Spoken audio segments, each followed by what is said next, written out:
My father's new wife insisted I pay rent in high school, until I told her the house belongs to me. I've lived with my dad my whole life. My mom passed away when I was just 4, leaving a void so deep it swallowed the light in our house. Dad did his best to keep things steady, but I always caught glimpses of the cracks. The way he'd stare at Mom's favorite chair or linger a little too long over an old photo album. The house we lived in wasn't just ours. It belonged to my mom's parents. It still had that old, lived-in charm. Creaking wooden floors, floral wallpaper faded with time, and a faint smell of lavender that never seemed to leave. After my grandparents passed, it was just Dad and me rattling around in a space that felt far too big for 2 people. When I turned 14, everything changed. One evening, Dad came home looking nervous. He adjusted his tie, something he only did when he was hiding something, and cleared his throat. "Lila," he said hesitantly, "I want you to meet someone special." The way he said it made my stomach twist. Before I could ask what he meant, the front door creaked open, and in walked Sandra. Tall, blonde, perfectly put together, with an air of confidence that filled the room. Her perfume was strong, too strong, and it clung to the air like a challenge. But I barely noticed her. My attention was immediately drawn to the 2 figures standing behind her. "These are my kids," Sandra said, her voice warm yet sharp, like she was trying too hard. She gestured at them with manicured nails.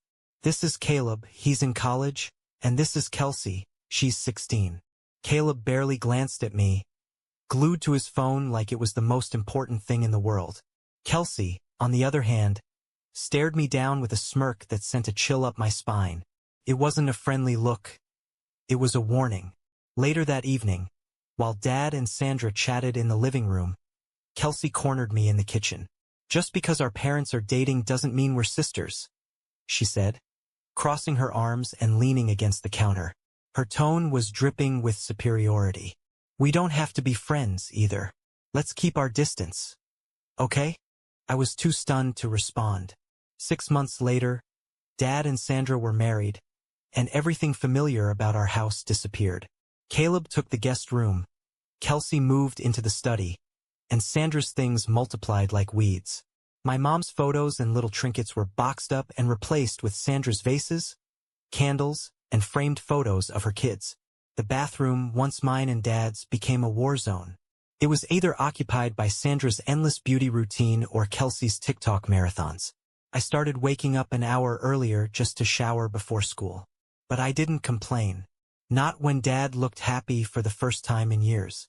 He'd hum while making breakfast, come home early for family dinners, and smile in a way I hadn't seen since Mom died. Then Dad got promoted. "Regional Sales Director," he announced at dinner, grinning ear to ear. Sandra's eyes gleamed with excitement.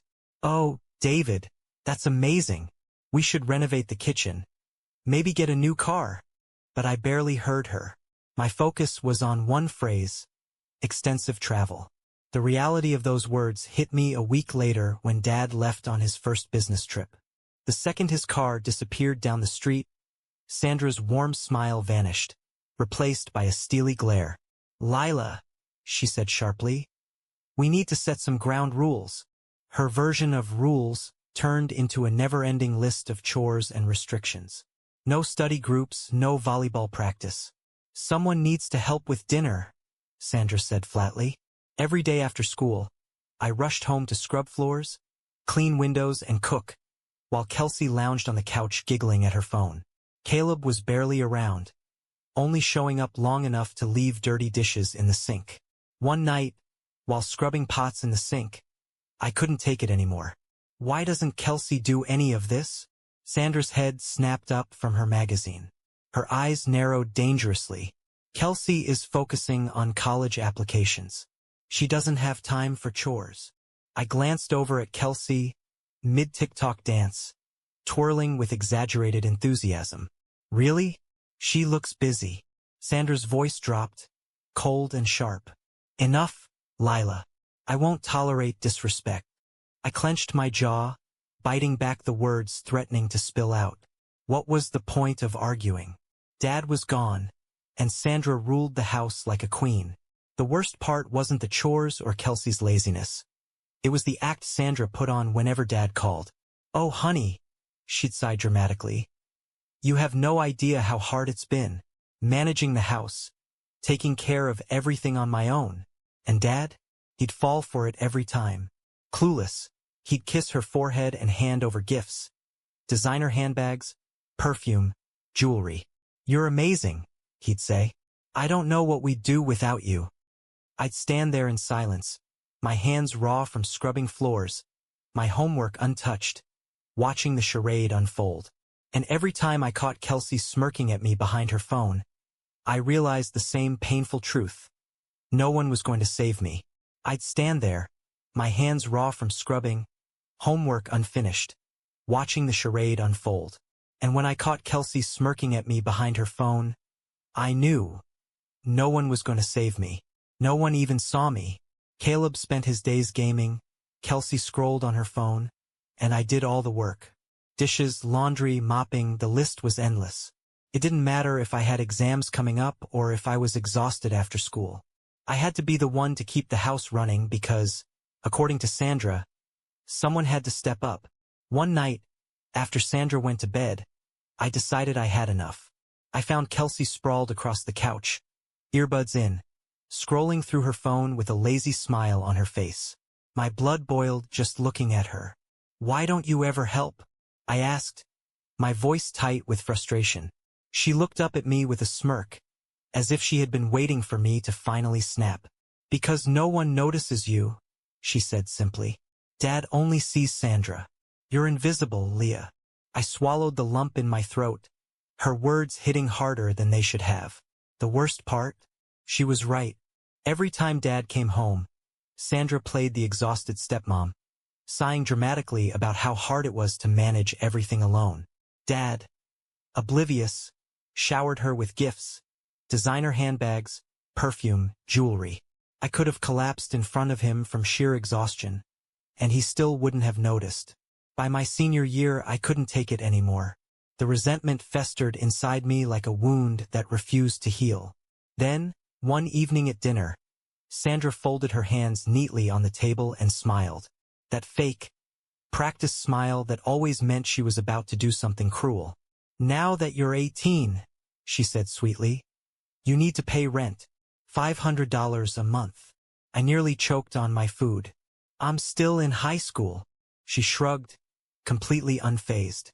"We can't afford freeloaders."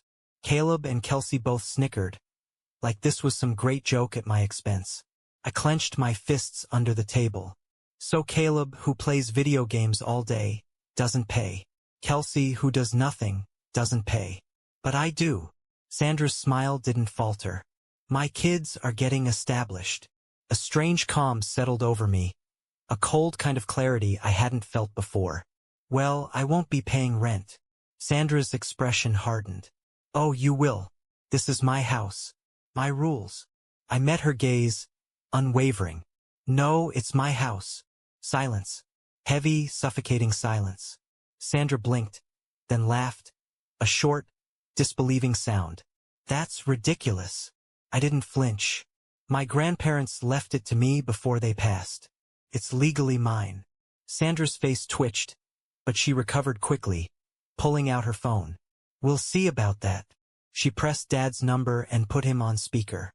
The line rang twice before he picked up, his voice groggy. "Sandra? What's going on?" Sandra's voice turned sharp. "Lee's claiming the house is hers. That's not true, right?"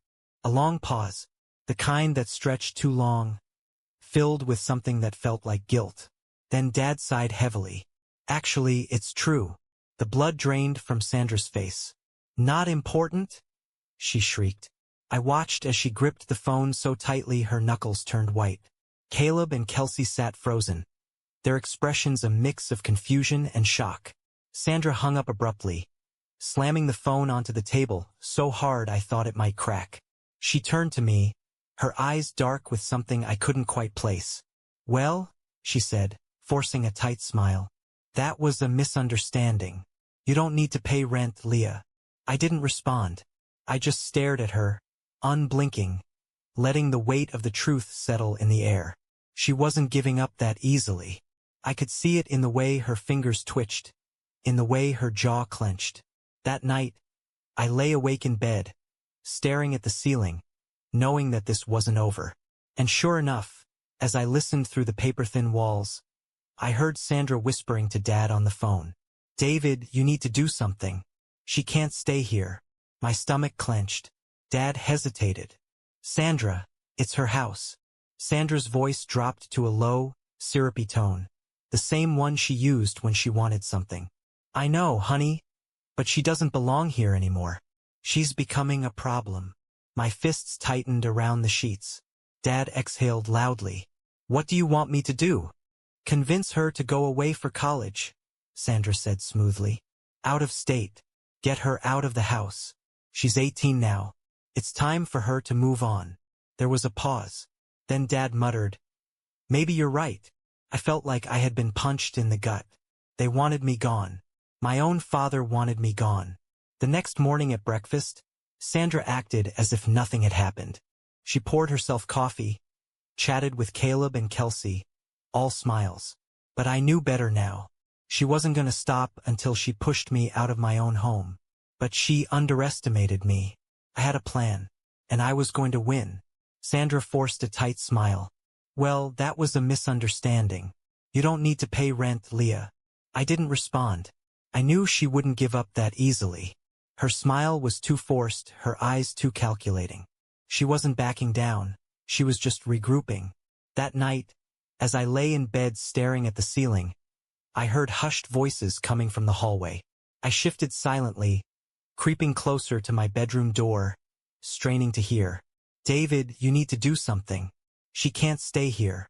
Sandra's voice was low, but urgent. I held my breath, pressing my ear against the door. "She's becoming a problem," she whispered. "She doesn't fit in here anymore. We need to convince her to go to an out-of-state college. It's for the best." My stomach clenched as silence filled the air. I willed my father to say something, anything, to defend me, to tell her she was wrong. But all I heard was a hesitant sigh. "Maybe you're right," he finally said. My chest tightened. My own father was willing to push me out of my home, just to keep Sandra happy. I clenched my fists. If they wanted me gone, they'd have to do better than that. The next morning, Sandra acted like nothing had happened. She greeted me with her usual fake cheeriness, pouring coffee, smiling like a perfect homemaker. But I knew better now. She wanted a fight? Fine. She was about to get one. I set my fork down with deliberate slowness. "Starting next month," I said, my voice calm but firm, "everyone pays rent. $500 each." Sandra froze mid-bite. Caleb, half awake, dropped his phone into his cereal with a splash. Kelsey's spoon clattered against the table. "Excuse me?" Sandra's voice was sharp, her smile now completely gone. I smiled back, sweet and unapologetic. "We're all adults, right? Seems fair." Sandra's face darkened. "Family doesn't charge family rent." I raised an eyebrow. "Funny. You said the opposite yesterday." She slammed her coffee cup down so hard the liquid spilled onto the table. "That was different. I was teaching you responsibility." I let out a dry laugh. "That's rich coming from someone living rent-free in my house." Caleb, ever the golden boy, shot up from his seat, knocking over his chair in the process. "Listen here." "No, you listen." I cut him off, standing up as well.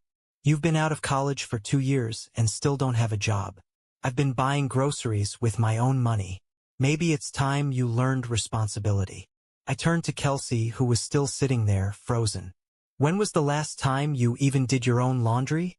Sandra's voice shook with rage. "You're just a bitter little girl jealous of my kids."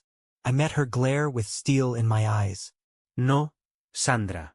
I'm finally standing up for myself. Her chair screeched as she shot up from the table. "Caleb, Kelsey, pack your things. We're leaving." They didn't hesitate. For once, they had no words, no sarcastic comments, no smug glances.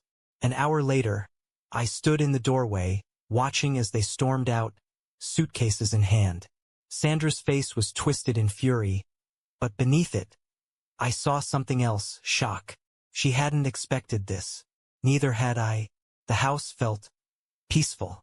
For the first time in years, I could breathe. I walked through the now quiet rooms, my fingers trailing along the furniture, no longer feeling like a stranger in my own home. The peace didn't last. As the sun began to set, my phone buzzed. Dad. I hesitated before answering. What the hell did you do? His voice was cold, angrier than I'd ever heard it. Sandra said you kicked them out. How could you be so cruel? A bitter laugh escaped me. Cruel? That's rich coming from someone who was planning to push me out of my own home. Silence. Then a slow, measured breath. What are you talking about? Don't lie to me, Dad. I heard you. Last night. I heard everything. Sandra told you to get rid of me, and you agreed. The line went dead silent. I could almost hear his thoughts racing. Then, a quiet, weak. It's not what you think. It's exactly what I think. I snapped. You chose her over me. You always do. Another long pause. Then his voice hardened. You're tearing this family apart. Sandra is devastated. She's threatening to leave unless you apologize. Something inside me snapped. Then let her leave. No, Dad. My voice was steadier than I expected. I'm done. You made your choice. Now, I'm making mine. I hung up before he could say another word. For the first time in years, I felt truly, completely free. The next day, Dad called, furious. Sandra said you kicked them out. How could you be so cruel? Something inside me snapped. Cruel? Where was this concern when Sandra tried to charge me rent in my own house? Silence. Then, a week. What are you talking about? Don't lie. I heard you on the phone with her. Dad sighed. You don't understand. Oh, I understand perfectly. Sandra wanted me gone and you agreed. After everything I've done, you chose her over me. Another long silence. Then his voice hardened. You're tearing this family apart. Sandra's threatening to leave unless you apologize. I looked around the house. Almost every picture was of Sandra, Caleb, and Kelsey. Only one tiny photo of Mom remained, half hidden behind a plant. The sight of it made my chest tighten. How had she faded so easily from our lives? I'm not apologizing, Dad. The line went dead. Graduation came and went. Sandra, Dad, Caleb, and Kelsey never showed up. My best friend's family took me in, hugged me tight, and celebrated me. They made me feel like I mattered, like I wasn't disposable. Days later, I sorted through my college acceptance letters. I'd gotten into several schools, but one stood out, Northwest University. 1,000 miles away. It was time to go. I was packing for college when I saw Dad's car pull in. My stomach clenched, but I kept folding my clothes. The front door opened, and heavy footsteps echoed through the house. I turned to see them standing there. Dad, Sandra, Caleb, and Kelsey, all dressed like they were heading to a business meeting. Their expressions were cold, distant. We've come to resolve this, Dad said stiffly, with Sandra nodding behind him. I'm willing to forgive your behavior. We can move back in. But you need to apologize and drop this rent nonsense. I looked at them. Sandra's smug smile, Caleb and Kelsey sneering. Years of being treated like a maid flashed through my mind. The nights spent scrubbing floors while they watched TV. The way Sandra would complain about how hard managing the house was while I did all the work. The way Dad had chosen them over me time and time again. I straightened. No. Dad's face hardened. If you can't be part of this family, I'm done. I'm leaving, and I'm disowning you. I exhaled, my heart steady. That's your choice, Dad. You've been choosing them over me for years. Why stop now? Sandra gasped, hand on her chest like I had physically struck her. You've always been jealous of my children. I felt a cold smile tug at my lips. Jealous? No, but I finally see you all for who you really are. And I don't want any part of it. Dad's jaw clenched. You'll regret this. I won't. Sandra scoffed. Come on, David. We're done here. Let's leave her to her pathetic little life. Caleb and Kelsey smirked as they turned to go. But I didn't care anymore. As the front door slammed behind them, the house felt lighter, emptier. But for the first time, that felt like a good thing. I stood there for a long moment, listening to the quiet. Then I picked up my suitcase and walked out the door, toward a future that didn't include them. I held up my phone. One more word, and I'm calling the police for harassment. Silence. For the first time, they had nothing to say. Sandra's face twisted with fury, but she wasn't in control anymore. Caleb and Kelsey exchanged glances, waiting for someone to tell them what to do. Dad? He just stood there, shoulders slumped, like a man who finally realized he'd lost something he could never get back. They packed and left without another word. It's been 3 months. I'm writing this from my dorm at Northwestern University, 1,000 miles away. Finally free. The house, my house, is rented out to a young family. I visited once before I left for college, just to make sure everything was in order. The walls had fresh paint, the floors were polished, and the place no longer carried the weight of old memories. I could hear a child laughing from the backyard, and for the first time in years, the house felt like a home again. The rent covers my college expenses, so I don't have to worry about money. I have a scholarship too, but knowing I have financial security is a comfort I never thought I'd have. Dad? He's still working, living in a rented apartment. The last I heard, Sandra got her kitchen renovation, just not in my house. Caleb finally got a job but still lives with Dad. And Kelsey dropped out of college to start a fashion blog. They've moved on, and so have I. Sometimes, late at night, I scroll through old photos. One always catches my eye. Me and Dad on the front porch when I was 4. Him holding me up so I could ring the doorbell. He was smiling. A real, warm smile. The kind of smile that made me feel safe. I don't recognize that man anymore. Maybe one day he'll regret his choices. Maybe he'll see me as his daughter, not a burden. Maybe he'll realize that by choosing Sandra, he lost me forever. Or maybe he won't. Either way, I'm done waiting. Letting go isn't weakness, it's strength. And for the first time in my life, I'm finally strong enough to move forward. The past doesn't define me. I do.